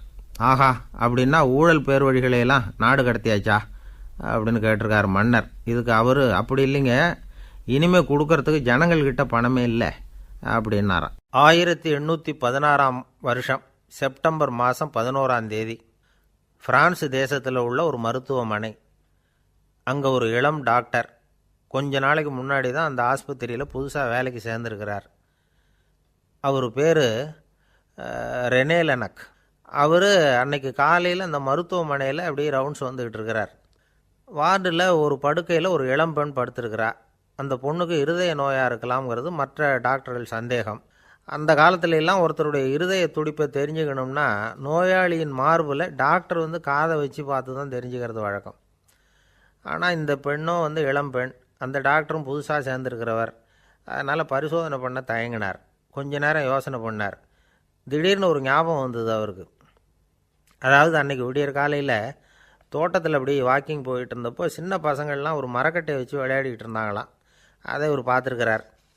அது என்ன விளையாட்டுனா, ஒரு நீளமான மரப்பலகை, அதில் ஒரு முனையில் ஒரு பையன் தன்னுடைய காதை வச்சுக்கிட்டு இருக்கிறான், மறுமுனையில் இன்னொரு பையன் அந்த மரப்பலகையை ஒரு ஆணியால் கீறிக்கிட்டு இருக்கிறான். ஒரு முனையில் ஆணியால் கீறும் பொழுது மறுமுனையில் காதை வச்சிருக்கிற பையனுக்கு அந்த சத்தம் துல்லியமாக கேட்குது. அந்த டாக்டருக்கு காலையில் பார்த்த இந்த விளையாட்டு ஞாபகத்துக்கு வந்துட்டுது. உடனே என்ன பண்ணார் தெரியுமா? ஒரு நீளமான காகிதத்தை எடுத்தார். அதை அப்படியே உருளை மாதிரி உருட்டினார். ஒரு முனையை அந்த நோயாளியின் மார்பில் இடது பக்கம் வச்சார், இன்னொரு முனையில் தன்னுடைய காதை வச்சார். என்ன ஆச்சரியம்! நோயாளியின் மார்பில் நேரடியாக காதை வச்சு கேட்குறத விட துல்லியமாக கேட்டுது இதய துடிப்பு. இதய துடிப்பு மட்டும் இல்லை, மூச்சு இழுத்து விடுறது, திரவ பொருள்களின் அசைவு, எல்லா சத்தமும் தெளிவாக கேட்குது. கிரேக்க மொழியில் ஸ்டெத்தாஸ் அப்படின்னா மார்பு, ஸ்கோப்பின் அப்படின்னா பார்ப்பதுன்னு அர்த்தம். அதனால் டாக்டர் ரெனே லெனக் தான் கண்டுபிடிச்ச கருவிக்கு ஸ்டெத்தஸ்கோப் அப்படின்னு பேர் வச்சார். அவரே முதல் மாடலையும் செஞ்சார். அளவு ரொம்ப பெருசாக இருந்தது, சுலபமாக எடுத்துகிட்டு போகிறது கஷ்டம், அது அவ்வளோ கஷ்டமாக இருந்தது அது. அதனால் அவரே அதை அப்புறம் 2 பிரிவாக தயார் பண்ணார். இது 2 துண்டையும் டாக்டர் தன்னோட கோட்டு பாக்கெட்டில் வச்சுக்கலாம், தேவைப்படுறப்ப எடுத்து ஒன்றா சேர்த்துக்கலாம். இப்படி தான் அவர் ஆரம்பத்தில் பண்ணார். தன்னுடைய இந்த கண்டுபிடிப்பை பற்றி அவர் ஒரு புத்தகம் எழுதினார். நிறைய விற்றுது, புகழும் பணமும் சேர்ந்தது. பணமும் புகழும் சேர்ந்தது மாதிரியே அவருக்கு ஒரு நோயும் சேர்ந்தது. அது என்ன நோயின்னு கண்டுபிடிக்கிறதுக்கும் அவர் கண்டுபிடிச்ச கருவி தான் உபயோகப்பட்டு தான். அவரே அதை கண்டுபிடிச்சார். அவருக்கு வந்திருந்தது காச நோய். 1826 வருஷம் ஆகஸ்ட் மாதம் 13 உலகத்தின் முதல் ஸ்டெதஸ்கோப்பை கண்டுபிடிச்ச டாக்டர் ரெனே லெனக் காலமானார். அவர் சாகிறதுக்கு முன்னாடி மரத்தால் செஞ்சு வச்சுருந்த ஸ்டெதஸ்கோப்பை தனக்கு வேண்டியப்பட்ட ஒரு டாக்டர்கிட்ட கொடுத்து, என்னுடைய சொத்துக்கள்லேயே ரொம்ப வசந்தது அப்படின்னு சொன்னாராம். அதுக்கப்புறம் 3 வெள்ளைக்காரங்க சேர்ந்து இந்த கருவியில் சில மாற்றங்களை பண்ணாங்க. ஆனால் 1829 லண்டனில் டாக்டர் நிக்கோலஸுங்கிறவர் ஒரு காதால் இதய துடிப்பை கேட்குறத விட டாக்டர் 2 காதாலையும் கேட்குறது தான் சரியாக இருக்கும் அப்படின்னு ஒரு கருத்தை வெளியிட்டார். அதுக்கப்புறம் ரொம்ப காலம் கழித்து 1852 ஜார்ஜ் காமான் அப்படிங்கிறவர் ரப்பர் டியூபுகளை உபயோகப்படுத்தி 2 காதாலையும் கேட்குற மாதிரி ஒரு புதிய வடிவத்தை அதுக்கு கொடுத்தார். அதுக்கு பிறகு அது படிப்படியாக எவ்வளவோ மாற்றங்கள் இருந்தாலும் ஆரம்பத்தில் டாக்டர் ரெனே லெனக் உருவாக்கின அடிப்படை மாடலை யாரும் மாற்றி அமைக்கலைங்கிறது தான் முக்கியமான விஷயம்.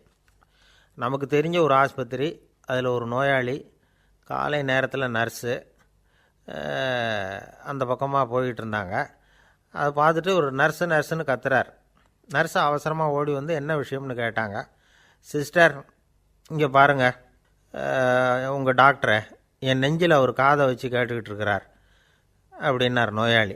சிஸ்டர் பதட்டப்படாமல், அதனால் என்ன, இந்த டாக்டர் பழமையான விஷயங்களில் ரொம்ப நம்பிக்கை உள்ளவர், அதனால் ஸ்டெதாஸ்கோப்பை உபயோகப்படுத்தாமல் காதை வச்சு கேட்குறார், அது ஒன்றும் தப்பு இல்லை அப்படின்னாங்களாம்.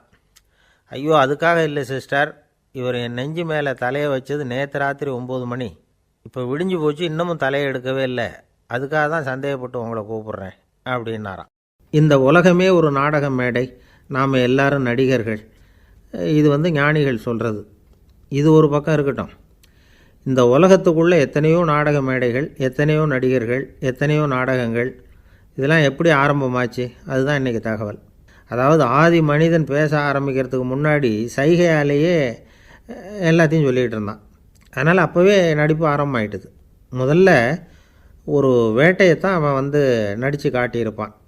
இவன் எப்படி போனான், எதிரில் மிருகம் எப்படி வந்தது, அதோடு எப்படி சண்டை போட்டான், எப்படி அடித்து கொண்டுகிட்டு வந்தான், இதை அப்படியே மற்றவங்களுக்கு நடித்து காட்டியிருப்பான். ஏன்னா மொழி கிடையாது. இந்த காலத்துலலாம் நாடகங்களில் நடிக்கிறவங்கள நடிகர்கள்ங்கிறோம். ஒரு காலத்தில் இவங்களுக்கு என்ன பேர் தெரியுமா? திஸ்பியர்கள் அப்படின்னு பேரான். இதுக்கு காரணம் உண்டு. அதாவது 2000 வருஷத்துக்கு முன்னாடி கிரீஸ் நாட்டில் திசிபியஸ் அப்படின்னு ஒரு ஆள் இருந்தான். அவன் ஒரு பெரிய நாடக கலைஞன். அவன் சில இளைஞர்களை சேர்த்துக்கிட்டான், பயிற்சி கொடுத்தான், நாடக குழுவை உருவாக்கினான். நடிகர்களையும் நாடகத்துக்கு தேவையான பொருள்களையும் ஏற்றிக்கிட்டு போகிறதுக்கு ஒரு வண்டியையும் தயார் பண்ணான். அந்த வண்டியிலேயே அவன் கிரேக்க நாடு பூராவும் சுற்றினான். ஊர் ஊராக நாடகம் போட்டான். ஒரு ஊருக்கு போனதும் அங்கே நாடகம் நடத்த தியேட்டர் இருக்கா அப்படிங்கன்னெல்லாம் பார்க்குறதில்ல அவன். ஏன்னா அப்போலாம் தியேட்டர்னா என்னென்ன தெரியாது. நாடகம்னா அதை ஒரு மூடிய கொட்டைக்குள்ளே தான் நடத்தணுங்கிறது அப்போ யாருக்குமே தோணலை. இந்த வண்டி போகும், அதுவே ஒரு பகுதி அப்படியே ஒரு மேடை மாதிரி விரிச்சிக்கும். அதில் ஏறி நின்றுக்கிட்டு நாடகத்தை நடித்து காட்டுவாங்களாம். மக்கள்லாம் எதிரில் தரையில் உட்காந்து அதை பார்த்துக்கிட்டு இருக்கிறது. உலகத்தின் முதல் நடமாடும் தியேட்டர் இது தானே. இந்த திசிபியஸ் தான் முதலாக உலகத்தில் நாடகங்கிற பொழுதுபோக்கை நடத்தி காட்டினவன் அப்படின்னு சொல்கிறாங்க. அவன் சொந்தமாக நாடகம் எழுதினான், நடித்தான், நாடகத்தை இயக்கினான். அதனால தான் அவனை first man of the theatre அப்படின்னு சொல்லுவாங்க. அவன் தான் நாடக மேடையின் முன்னோடி. கிரேக்கர் காலத்திலேயே நாடக ஆசிரியர்கள், நடிகர்கள், ரசிகர்கள் இவங்கள்லாம் உருவாயிட்டாங்களாம். நாடகத்தின் சரித்திரத்தில் இந்த 3 பிரிவும் ரொம்ப முக்கியம். அதாவது கிரேக்க தியேட்டர்கள்லாம் திறந்த வெளி மேடைகள் தான். பெரும்பாலும் மலைச்சரிவுகள், அதுவே படிப்படியாக பண்ணியிருப்பாங்க. கீழே அரைவட்ட வடிவில் மேடை, அதுக்கு ஆர்கெஸ்ட்ரான்னு பேர். பிற்காலத்தில் இதில் உட்காந்து இசைக்குழுவினர் வாய்ச்சதுனால இசைக்குழுவுக்கே ஆர்கெஸ்ட்ராங்கிற பேர் வந்துட்டுது. இப்போது கிரேக்க தியேட்டர்களில் ஒன்று, அதோட காலம் கிமு 340. அதை இன்னமும் பாதுகாத்து வச்சுருக்கிறாங்களாம். எபிடாரஸ் அப்படிங்கிற இடத்துல அது இருக்குதான். இன்னமும் அந்த தியேட்டரை பயன்படுத்திக்கிட்டு வர்றாங்களாம். சிறந்த கிரேக்க நாடகங்கள்லாம் அங்கே நடிக்கிறாங்களாம். ஆரம்ப காலத்திலேயே கட்டணம் கிடையாது. அப்புறம் பின்னாடி தான் நுழைவு கட்டணம்லாம் அப்படியே வந்துட்டு தான். நடிகர்கள் பளபளப்பான ஆடைகள் உடுத்தியிருப்பாங்களாம். இந்த குதிகால் உயர்ந்த காலணிகள் போட்டிருப்பாங்களாம். இதெல்லாம் பழைய குறிப்புகள். பலவிதமான உருவங்களில் மாஸ்க் அப்படின்னு சொல்லப்படுற முகமூடி. அதனால் ஒரே நடிகர் பல வேடங்களில் நடிக்கிறது உண்டான். ஆரம்பத்தில் பெண் நடிகர்கள் கிடையாது, எல்லாம் ஆண் நடிகர்கள் தான். ரோமானியர்கள் தான் முதல் நிரந்தர நாடக மேடையை கட்டினவங்க. அதுதான் முதல் தியேட்டர். கிமு 1048 காலகட்டத்தில் பாம்பிங்கிற நகரத்தில் அதை கட்டியிருக்கிறாங்களாம். கிரேக்க ரோமானிய தியேட்டர்களின் அடிப்படையிலேயே இந்த இத்தாலிய வடிவ அமைப்பாளர்கள் இந்த குதிரை லாட வடிவில் ஒரு ஆடிட்டோரியத்தை உருவாக்கினாங்களாம். இப்படி அதை பற்றி நிறைய தகவல் இருக்குது. 1576 லண்டனில் இந்த பின்ஸ்பர்ரி, அப்புறம் இந்த பில்ட்ஸில், அப்புறம் ஜேம்ஸ் இப்படிங்கிறவர் முயற்சியால் தான் இங்கிலாந்தில் முதல் தியேட்டர் உருவாச்சான். அப்படி ஒருத்தர் இருந்தாராம். உலக நாடக மேடையின் வரலாறு இதுதான். அதாவது இப்போல்லாம் அறிவியல் வளர்ச்சி அதிகமாகிட்டுது. திரைப்படம், தொலைக்காட்சி எல்லாம் வந்தாச்சு. ஒவ்வொரு வீடுமே ஒரு குட்டி தியேட்டர் மாதிரி ஆகிட்டுது.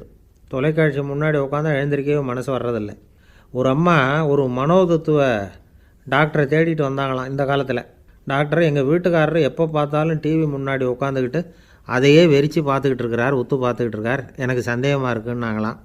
இது மனக்கோளாறு இல்லைங்க, ஆர்வக்கோளாறு, அவ்வளவுதான், இதுக்காக பயப்படாதீங்கன்னாரான் டாக்டர். அப்படி இல்லை டாக்டர், டிவி ஓடும் பொழுது நாம் எல்லாம் அதை பார்க்குறோம் சரி, ஆனால் அவர் அப்படி இல்லை, டிவியை நிறுத்தினதுக்கு அப்புறமும் அதையே உத்து பார்த்துக்கிட்டு உட்காந்துருக்கிறார், அதனால தான் சந்தேகப்பட்டு உங்ககிட்ட வந்தேன் அப்படின்னாங்களாம். சில பேரை இப்படி சொல்கிறது உண்டு.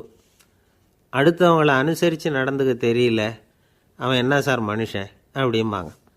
சக மனிதர்களோடு எப்படி பழகிறது அப்படின்னு தெரியாததுனாலேயே பல பேர் இன்றைக்கி சங்கடப்பட்டுக்கிட்டு இருக்கிறாங்க. வசதி வாய்ப்பெல்லாம் சரியாக இருக்கும், ஆனால் வாழ்க்கை சரியாக இருக்காது. இன்னொருத்தர்கிட்ட எப்படி பேசுறது பழகிறதுங்கிறது தெரியாததுனால தான் இந்த அவஸ்தை. சரி, இந்த அவஸ்தை இல்லாமல் வாழறது எப்படி? இதுக்கு அனுபவசாலிகள் சில வழிமுறைகளை சொல்கிறாங்க. அதெல்லாம் என்னென்னங்கிறத இப்போ தெரிஞ்சுக்குவோம். முதல்ல நம்ம நாக்கு நம்ம கண்ட்ரோலில் இருக்கணும். வார்த்தைகளை கொட்டிவிட்டு அதுக்கப்புறம் அள்ள முடியாமல் கடந்து கஷ்டப்படக்கூடாது. எப்படி பேசுகிறோங்கிறதும் முக்கியம். பேசுகிறப்ப எப்படி முகத்தை வச்சுருக்கிறோங்கிறதும் முக்கியம். அன்பாக பேசினாலும் நல்லாயிருக்கும். அப்படி பேசுகிறப்ப ஆதரவாக அவர் தோள் மேலே ஒரு கையை போட்டுக்கிட்டு பேசினா இன்னமும் நல்லாயிருக்கும். ரெண்டாவது விஷயம், இன்னொருத்தர்கிட்ட பேசுகிறப்போ வாக்குறுதிகளை அள்ளி வீசக்கூடாது. கொடுக்குற வாக்குறுதி குறைச்சலாக இருக்கணும். அப்படி கொடுத்த வாக்குறுதியை கண்டிப்பாக நிறைவேற்றணும். நாம் ஒருத்தரை பாராட்டுறோம் அல்லது அவரை பற்றி அபிப்பிராயம் சொல்கிறோம்னா அது ஆக்கப்பூர்வமாக இருக்கணும். நம்ம பாராட்டு அல்லது விமர்சனம் அடுத்தவருடைய முன்னேற்றத்துக்கு உதவுறது மாதிரி இருக்கணும். நாம் சொல்கிறத கேட்டுட்டு அவன் தலையில் கையை வச்சுட்டு உட்காந்துடக்கூடாது. எப்பவும் உற்சாகமாக இருக்கணும், முகம் மலர்ச்சியாக இருக்கணும். மனுஷன் இருந்தால் வருத்தம், கவலை, ஏமாற்றம் எல்லாம் இருக்க தான் செய்யும். அதெல்லாம் மனசில் இருக்கட்டும். அந்த வருத்தமும் கவலையும் ஏமாற்றமும் சேர்ந்துக்கிட்டு நம்ம முகத்தில் இருக்கிற மலர்ச்சியை மூடி மறைக்கிறதுக்கு நாம் இடம் கொடுத்துடக்கூடாது. எந்த விஷயத்தை பற்றி யாருக்கிட்ட பேசினாலும் வெளிப்படையாக பேசணும். திறந்த மனசோடு பேசணும். மூடி மறைச்சி மூழ்கிக்கிட்டு இருக்கக்கூடாது. இன்னொருத்தர்கிட்ட பேசுகிறப்போ விவாதம் பண்ணுங்க, அது தப்பு இல்லை.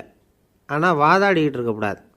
அதாவது என்ன சொல்கிறாங்கன்னா, டிஸ்கஸ் பண்ணலாம், ஆர்கியூ பண்ணக்கூடாதான். நம்மக்கிட்ட இருக்கிற நல்ல குணங்களை நாம் எடுத்து சொல்லிகிட்டு இருக்கக்கூடாது. அந்த நல்ல குணங்களே நம்மளை பற்றி எடுத்து சொல்லணும். அது மாதிரி நடந்துக்கணும்.